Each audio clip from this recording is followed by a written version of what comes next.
आप सभी ये जानते हैं कि हिंदू धर्म ग्रंथों में काल यानी समय को 4 युगों में बांटा गया है। सतयुग, त्रेता युग, द्वापर और कलयुग। अभी हम लोग कलयुग में जी रहे हैं।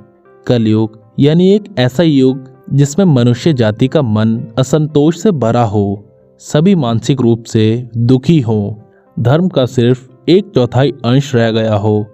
वर्तमान परिस्थितियों में ये चरित्रता होते हुए भी दिख रही है। आज चारों ओर अहंकार, प्रतिशोध, लालच और आतंक ही दिखाई देता है। पुराणों में कलयुग को मनुष्य के लिए श्राप के समान माना गया है।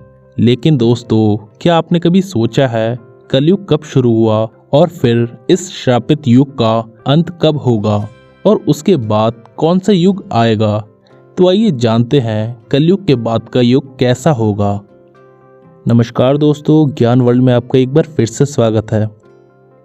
धार्मिक ग्रंथों के अनुसार युगों के परिवर्तन का ये 22वां चक्र चल रहा है। गीता में भी इस बात का वर्णन किया गया है। गीता के अनुसार परिवर्तन ही इस सृष्टि का नियम है। जैसे आत्मा एक शरीर को छोड़कर दूसरा शरीर धारण करती है, दिन के बाद रात होती है, जैसे ऋतु भी अपने निश्चित समय के साथ परिवर्तित होती है, ठीक उसी तरह एक निर्धारित कालकांड के बाद इस सृष्टि में युग का परिवर्तन होना भी अटल सत्य है। ग्रंथों में कलयुग से जुड़े एक कथा का वर्णन किया गया है, जिसके अनुसार एक दिन किसी ने भगवान विष्णु से पूछा कि प्रभु, अभी द्वापर युग चल रहा है और कालकांड के चक्र के अनुसार इसके बाद कलयुग आने वाला है, लेकिन मनुष्य उस नए युग को पहचानेंगे कैसे? तब विष्णु जी ने कहा, जब दुनिया में पाप बढ़ जाएगा तब समझ लेना कि कलयुग शुरू हो चुका है। कलयुग की शुरुआत स्त्री के केशों से होगी। अभी जिन केशों को स्त्री का आभूषण माना जाता है, उन्हीं केशों को कलयुग की स्त्रियां कटवाना शुरू कर देंगी। उसके बाद सभी स्त्री पुरुष सुंदर दिखने के लिए अपने बालों को रंगना शुरू कर देंगे और फिर कलयुग में किसी के भी बाल लंबे और काले नहीं दिखाई देंगे। इसके बाद जिस दिन पुत्र पिता पर हाथ उठा देगा, उस दिन समझ लेना कि कलयुग शुरू हो चुका है। इतना ही नहीं, जब हर घर में कलेश होने लगेंगे, कोई आपस में मिलकर नहीं रहना चाहेगा और लोग अपने ही घर में अपनों को मारने लगेंगे, तो समझ लेना कि कलयुग अपने चरम पर पहुंच चुका है। उसके बाद मैं, शिव और ब्रह्मा एक हो जाएंगे और फिर जब कलयुग हम सब पर हावी हो जाएगा, तो हम तीनों मिलकर इस युग का अंत कर देंगे और एक नए युग की शुरुआत होगी, जहां सब कुछ फिर से सत्य होगा। हिंदू धर्म ग्रंथों के अनुसार कलयुग का काल 4,32,000 साल लंबा है और अभी कलयुग का प्रथम चरण ही चल रहा है। ऐसा माना जाता है कि कलयुग का प्रारंभ 3102 ईसा पूर्व से हुआ था, जब 5 ग्रह मंगल, बुध, शुक्र, बृहस्पति और शनि मेष राशि पर 0 डिग्री पर हो गए थे। इसका अर्थ ये हुआ कि कलयुग के 5121 वर्ष बीत चुके हैं और 4,26,880 वर्ष अभी भी बाकी हैं। परंतु कलयुग का अंत कैसा होगा, इसका वर्णन हमें ब्रह्म पुराण में मिलता है। ब्रह्म पुराण के अनुसार कलयुग के अंत में मनुष्य की आयु महज 12 वर्ष रह जाएगी। इस दौरान लोगों में द्वेष और दुर्भावना बढ़ेगी। कलयुग की उम्र जैसे जैसे बढ़ती जाएगी, वैसे वैसे नदियां सूखती जाएंगी। बेईमानी और अन्याय से धन कमाने वाले लोगों में बढ़ोतरी होगी। धन के लोभ में मनुष्य किसी की भी हत्या करने में संकोच नहीं करेगा। मनुष्य पूजा पाठ, व्रत, उपवास और सभी धार्मिक काम करना बंद कर देंगे। गाय दूध देना बंद कर देगी। मानवता नष्ट हो जाएगी। लड़कियां बिल्कुल भी सुरक्षित नहीं रहेंगी। उनका अपने ही घर में शोषण होगा।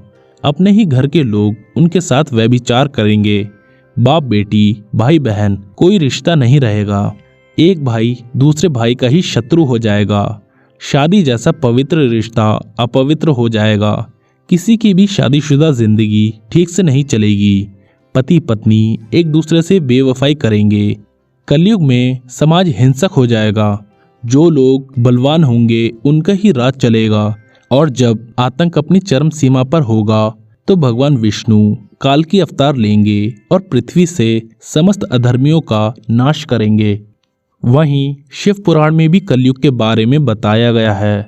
शिव पुराण के अनुसार घोर कलयुग आने पर मनुष्य पुण्य कर्म छोड़कर दुराचार में फंस जाएंगे और सबके सब सत्य से मुंह फेर लेंगे, दूसरों की निंदा में तत्पर हो जाएंगे। दूसरे के धन को हड़प लेने की इच्छा मनुष्य के मन में घर कर जाएगी। पराई स्त्रियों पर मनुष्यों का मन आस्तिक होने लगेगा तथा वो दूसरे प्राणियों की हिंसा करने लगेंगे। सभी अपने शरीर को ही आत्मा समझेंगे। ये ऐसा युग होगा जिसमें मनुष्य गूढ़, नास्तिक और पशु बुद्धि वाले होंगे। संतान माता पिता से द्वेष रखेंगे। ब्राह्मण वेद बेचकर जीविका चलाएंगे। धन का उपार्जन करने के लिए ही विद्या का अभ्यास करेंगे और मद में मोहित रहेंगे। अपनी जाति के कर्म छोड़कर दूसरों को ठगेंगे। तीनों काल की संध्योपासना से दूर रहेंगे। इसके अलावा सभी क्षत्रिय भी स्वधर्म का त्याग कर देंगे। मनुष्य अपना कर्म धर्म छोड़कर उज्जवल वेशभूषा से विभूषित हो व्यर्थ घूमेंगे। स्वयं को कुलीन मानकर चारों वर्णों के साथ वैवाहिक संबंध स्थापित करेंगे और सभी वर्णों को अपने संपर्क से भ्रष्ट करेंगे। कलयुग की स्त्रियां सदाचार से भ्रष्ट और पति का अपमान करने वाली होंगी। वो सास ससुर से घृणा करेंगी। स्त्रियां किसी का भय नहीं मानेंगी, मलिन भोजन करेगी। उनका शील स्वभाव बहुत बुरा होगा और वे अपनी पति की सेवा से सदा ही विमुख रहेंगी। दर्शकों, आज शिव पुराण में वर्णित ये सारी बातें सच में घटित होती दिखाई दे रही हैं, जबकि कलयुग ने अभी मात्र 5000 साल ही पूरे किए हैं और इसे समाप्त होने में अभी लाखों वर्ष बाकी हैं। तो जरा सोचिए, कलयुग जब अपने चरम पर होगा तो उस समय क्या होगा। इसके अलावा भगवान श्री कृष्ण ने बताया है कि कलयुग का अंत कैसे होगा, जिसका वर्ण महाभारत में किया गया है। श्री कृष्ण के अनुसार कलयुग के अंत के समय बड़े बड़े भयंकर युद्ध होंगे। भारी वर्षा, प्रचंड आंधी और जोरों की गर्मी पड़ेगी। लोग खेती काट लेंगे, कपड़े चुरा लेंगे, पानी पीने का सामान और पेटियां भी चुरा लेंगे। चोर अपने ही जैसे चोरों की संपत्ति चुराने लगेंगे। हत्यारों की भी हत्या होने लगेगी। चोरों से चोरों का नाश हो जाने के कारण जनता का कल्याण होगा। युगांत काल में मनुष्य की आयु अधिक से अधिक 12 वर्षीय होगी। लोग दुर्लभ, क्रोध, लोभ तथा बुढ़ापे और शोक से ग्रस्त होंगे। उस समय रोगों के कारण इंद्रियां भी क्षीण हो जाएंगी। इसके बाद कृष्ण जी आगे कहते हैं कि कलयुग में जब पाप अपने चरम पर पहुंच जाएगा और पृथ्वी लोक से धर्म समाप्त होने लगेगा, तब मैं कल की रूप में अवतरित होकर इस धरा को पापों से मुक्त करूंगा और उसके बाद जो नया युग आएगा सतयुग कहलाएगा। अर्थात सृष्टि युग परिवर्तन का 22वां चक्र पूरा करके 23वें चक्र में प्रवेश करेगी और फिर से नवयुग आरंभ होगा जो सतयुग के नाम से जाना जाएगा। सतयुग की अवधि 17,28,000 वर्ष होगी। इस युग में मनुष्यों की आयु 4,000 से 10,000 वर्ष होगी। पृथ्वी लोक पर फिर से धर्म का बोलबाला होगा।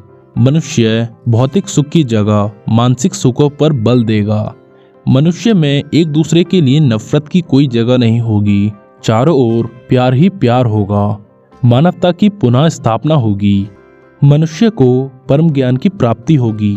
लोग पूजन कर्म कांड में विश्वास करेंगे। सतयुग में मनुष्य अपने तपोबल से भगवान से बात कर सकेंगे। इस युग में लोगों को अपने शरीर पर पूर्ण नियंत्रण होगा। आत्मा का परमात्मा के मिलन से सभी सुख होंगे। अर्थात सतयुग को इस सृष्टि का स्वर्ण युग कहा जाएगा।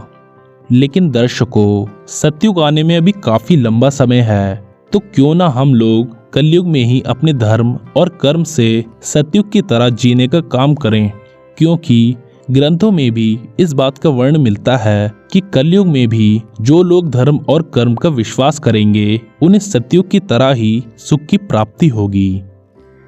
तो दोस्तों, कैसी लगी आपको हमारी ये वीडियो? अगर अच्छी लगी तो हमारी इस वीडियो को लाइक, कमेंट और शेयर करें और हमारे चैनल को सब्सक्राइब करना ना भूलें, क्योंकि ऐसी अनोखी वीडियो हम लाते रहते हैं और लाते रहेंगे। धन्यवाद।